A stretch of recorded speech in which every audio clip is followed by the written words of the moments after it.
everyone, 2022 is here, and while we're all waiting for some next gen games, today I wanted to show you a game that I missed last year. I'm talking about PS5's Kenna. Let's see why this game surprised me so much. The story and world of Kenna, Breach of Spirits, center on a village beset by tragedy. Its inhabitants are all gone, wiped out by misfortune, and their pain has physically poisoned the once vibrant land around it. That pain has drawn Kenna, a young spirit guide, to seek out the trauma in its center and heal it.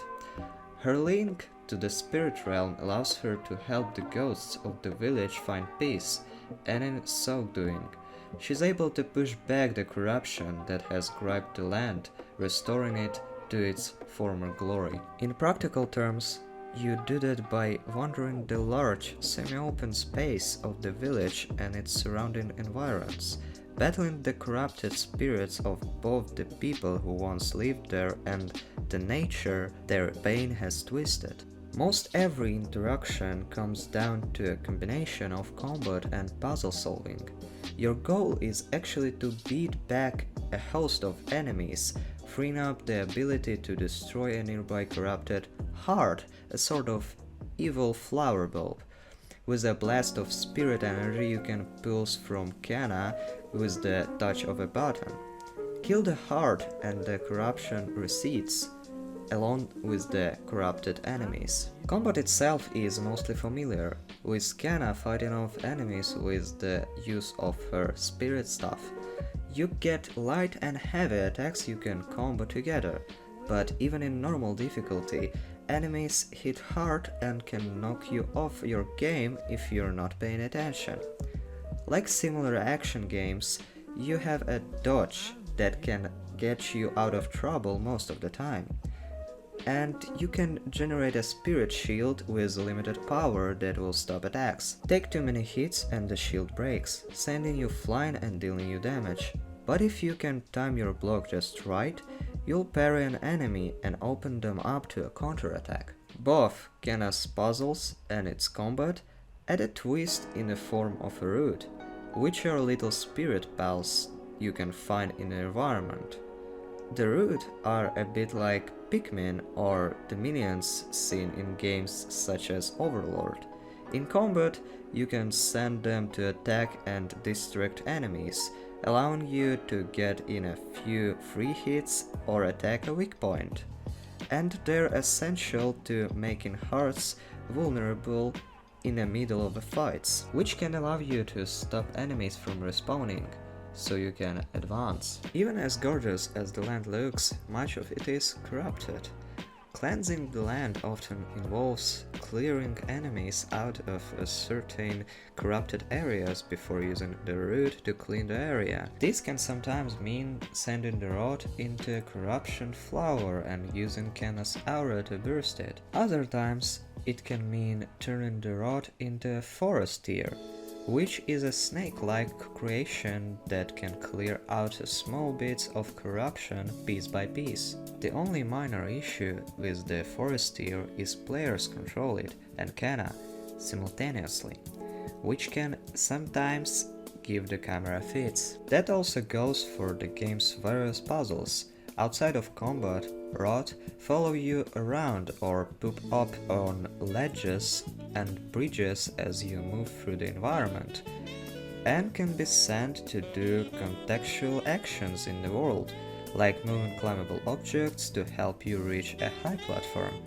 Kenna does a good job of combining the need to give the rod commands with smart uses of Kenna's abilities, creating situations in which solutions need you to think about what you can do with the unlockable bow or platform levitating bombs, as well as what the rod can do to alter the environment. In each section of the game, you venture out to find one particular tormented spirit and help them achieve peace, and your journey through the locations is all about piecing together the story of who these people are and what become of them. In each, you're not just helping free a human spirit who has been corrupted and twisted into a powerful and dangerous boss by their trauma. You're also helping the spirits of the people who love them but cannot reach them. The interactions with the characters you find in each section of the game helps imbue the area scene and around the village with a character of their own. And despite the fact that the place has been all but destroyed, you can feel the life that once thrived there. What's missing from the story, though, is Kenna herself. The game hints that some tragedy in Kenna's past has scared her, much like the spirits she sets out to help.